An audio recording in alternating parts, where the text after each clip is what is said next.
Hi everyone, this is Veronica. आज हम बात करेंगे स्वाइन फ्लू के बारे में, क्योंकि अभी वही सीज़न है जनवरी से मार्च, स्पेशली नॉर्थ इंडिया में, जब स्वाइन फ्लू जो है बहुत ही पीक सीज़न में रहता है। बहुत ज़्यादा ये केस जो है रिपोर्ट होते हैं और यूजुअली हम इसको कंफ्यूज कर लेते हैं नॉर्मल हैवी कोल्ड से।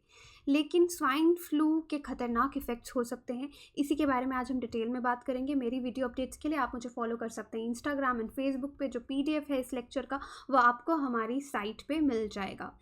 ये है हमारा चैनल स्टडी IQ। अगर आप किसी भी तरह के गवर्नमेंट एग्जाम की तैयारी कर रहे हैं तो हमारे pen drive and tablet courses दोनों ही अवेलेबल हैं। अगर आप इन कोर्सेज के बारे में कोई भी जानकारी लेना चाहते हैं तो आप इन नंबर्स पे कॉल कर सकते हैं या फिर हमारी साइट भी विजिट कर सकते हैं।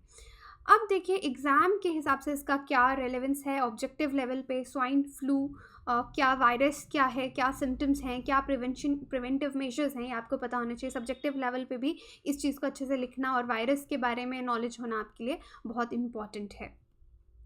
अब देखिए, न्यूज़ में अब सडनली स्वाइन फ्लू क्यों आया है, क्योंकि अगर आपको पता होगा हमारे फॉर्मर यूनियन मिनिस्टर थे जॉर्ज फर्नांडिस, उनकी हाल ही में मृत्यु हो गई, क्योंकि मृत्यु का कारण भी स्वाइन फ्लू ही था। और इस वजह से फिर से एक कंसर्न जो है, अगर हम लेटेस्ट डेटा भी देखेंगे तो अभी बहुत ज़्यादा रिपोर्ट्स जो हैं वो इसी साल 2019 में बहुत सारे रिपोर्ट अभी तक रिपोर्ट हो चुके हैं, ये केसेस स्वाइन फ्लू के। इसलिए इसके बारे में अवेयरनेस होना इम्पॉर्टेंट है और एग्ज़ाम पॉइंट ऑफ व्यू से भी इस टॉपिक को ये इम्पॉर्टेंट बनाता है। पहली बार स्वाइन फ्लू का जो एक पैंडेमिक जो है वो हमने 2009 में बहुत ख़तरनाक देखा था। पूरी दुनिया में एक बहुत सिवियर आउटब्रेक था, इसलिए वर्ल्ड हेल्थ ऑर्गेनाइजेशन ने भी इसको लेबल किया पैंडेमिक, बहुत ख़तरनाक बीमारी है।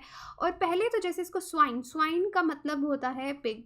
पहले इसका इंटरमीडिएट कैरियर जो था पिग था। जो लोग पिग के आसपास रह के काम करते थे उन्हीं में ये वायरस जो था वो फैलता था। ये बीमारी जो इन्फ्लुएंजा टाइप है ये होती थी। लेकिन अब ये ऐसा नहीं है। ये एक इंसान से दूसरे इंसान को कफिंग, आप खांसी करते हैं या आप छींक मारते हैं, उसके थ्रू ये फैलता है। अब देखिए, इन्फ्लुएंज़ा जो है पूरी दुनिया में, अगर हम ग्लोबल अटैक की बात करें तो एडल्ट्स में 5 से 10% केसेस हर साल रिपोर्ट किए जाते हैं और बच्चों में 20 से 30% बच्चों में ये केसेस जो हैं वो रिपोर्ट किए जाते हैं। अब हम थोड़े से डेटा की बात करेंगे यहाँ पे। तो देखिए, ये जो डेटा है ये क्या दिखा रहा है कि जो national centre for disease control NCDC, ये ministry of health and family welfare के अंदर है।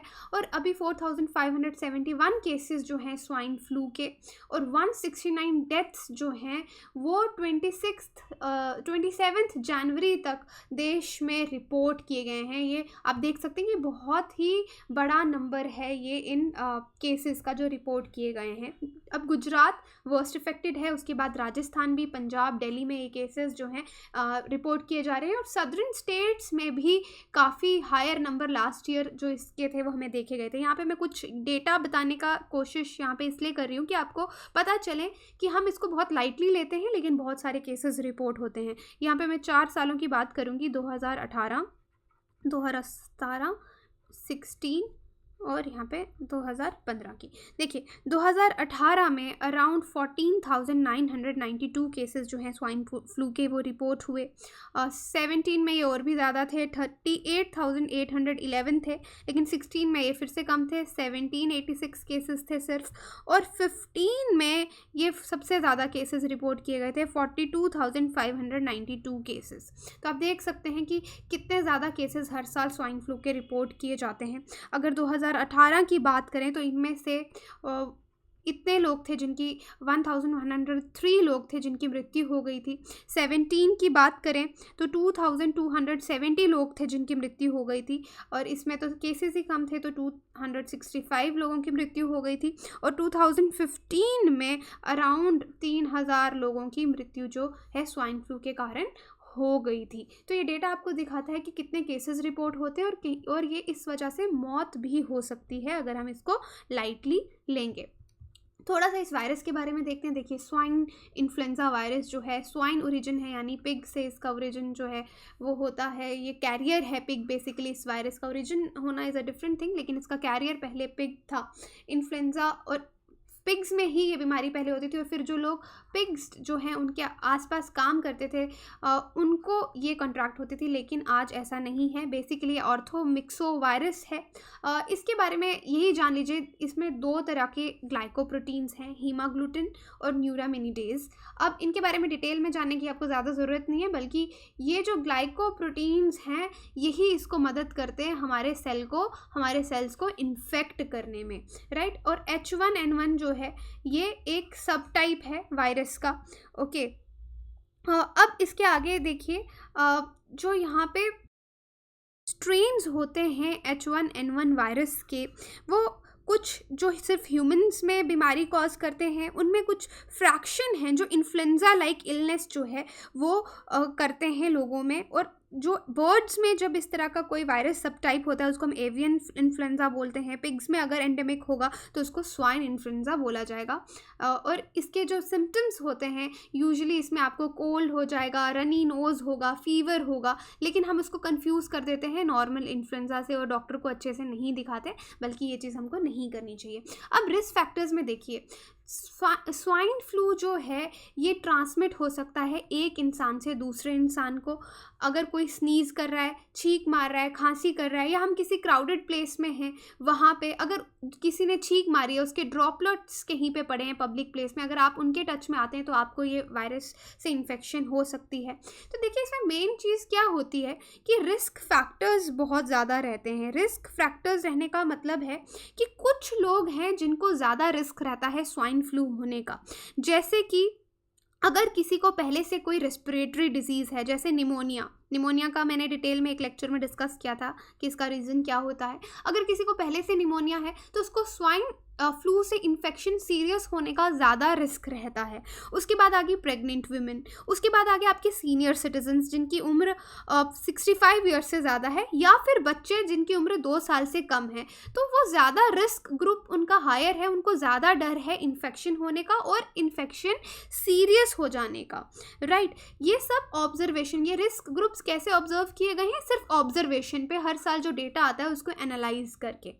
अब आगे चलिए, यहाँ पे हम बात करते हैं कि भारत ने जो 2015 में मैंने आपको बताया कि बहुत ख़तरनाक एपिडेमिक यहाँ पे ये महामारी फैली थी और अराउंड 42,000 से ज़्यादा केसेस भारत में रिपोर्ट किए गए थे, तो हमने शायद उनसे कुछ ज़्यादा सीखा नहीं, क्योंकि आज भी हमारे पास कोई ऐसा सिस्टम नहीं है जो थोड़े थोड़े समय के बाद डेटा रिलीज़ करता रहे कि किस तरह से ये वायरस के कितने केसेस जो हैं वो रिपोर्ट हो रहे हैं। उसके बाद अवेयरनेस भी हमने कोई बड़े लेवल पे स्वाइन फ्लू के बारे में ज़्यादा कुछ नहीं देखा कि प्रिवेंशन स्ट्रैटेजीज़ के बारे में लोगों को बताया जाए। ओके, एक बार 2015 में हो गया, ठीक है, अब जब होगा तब देखेंगे, ये एटीट्यूड सही नहीं है। और उसके बाद अगर वैक्सीनेशन भी देखी जाए तो बहुत ज़्यादा लोगों ने ये वैक्सीनेशन नहीं करवाया है। बहुत कम नंबर, अराउंड 10,000 से 12,000 वैक्सीन ही बिके हैं अगर हम पुणे बेस्ड वैक्सीन मैन्युफैक्चरर की बात करें, जबकि ये ज़्यादा लोगों को ये वैक्सीन लेना चाहिए। और उसके बाद ये एक सीजनल फ्लू स्ट्रेन बन गया है। और उसके बाद जो हॉस्पिटल्स हैं, हमको वहाँ पे क्या चाहिए, जो हेल्थ वर्कर्स हैं उनको हाई रिस्क कैटेगरी में रखना चाहिए और उनको वैक्सीनेशन सबसे पहले देनी चाहिए, क्योंकि वही लोग हैं जो पेशेंट्स के टच में आते हैं। तो अगर वो सेफ़ रहेंगे तो जो पेशेंट्स जिनमें स्वाइन फ्लू नहीं है वो भी अगर हेल्थ केयर सेंटर्स विजिट कर रहे हैं तो वो भी सेफ़ रहेंगे। तो हमको जो 2015 में ये एपिडेमिक इतना फैला उससे लेसन्स ज़रूर सीखने चाहिए। अब हम बात करते हैं ट्रीटमेंट की कि अर्जेंट मेजर्स में किस तरह का ट्रीटमेंट होना चाहिए। देखिए, जो स्वाइन फ्लू है जितनी जल्दी इसकी ट्रीटमेंट शुरू हो जाए उतना अच्छा है, क्योंकि ये बिल्कुल क्योरेबल है। इससे किसी की डेथ होने का मतलब तब तक नहीं होता जब तक आप इसको इग्नोर नहीं करेंगे।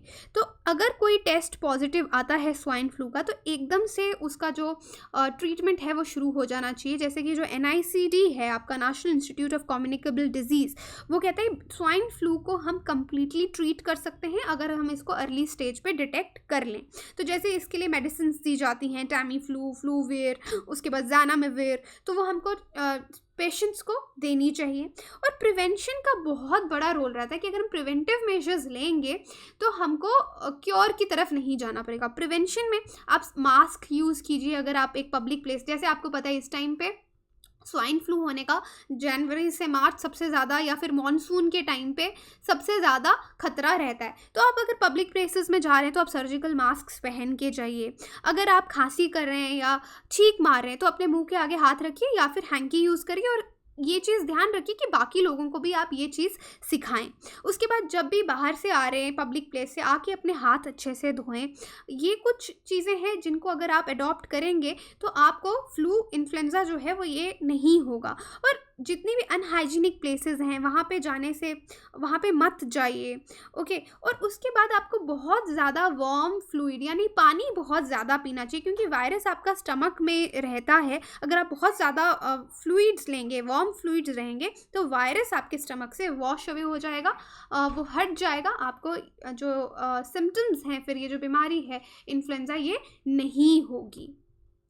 अब वे फॉरवर्ड यहाँ पे हम देखिए क्या बता सकते हैं। वैसे तो बहुत सारी एडमिनिस्ट्रेटिव पॉलिसीज़ हैं जिनको जो है देखा जा सकता है कि अगर प्रिवेंटिव मेजर्स लोगों को हमने क्या देने हैं, या फिर अराइवल यहाँ पे जैसे इन पॉइंट्स में अगर हम इसको डिस्कस करें कि वैक्सीन के फॉर्म में क्या हो सकता है। देखिए, हर साल जो स्ट्रेन होता है वो चेंज हो जाता है और भी ख़तरनाक स्ट्रेन आता है। तो हमें वैक्सीन में रिसर्च एंड डेवलपमेंट को बूस्ट करने की ज़रूरत है।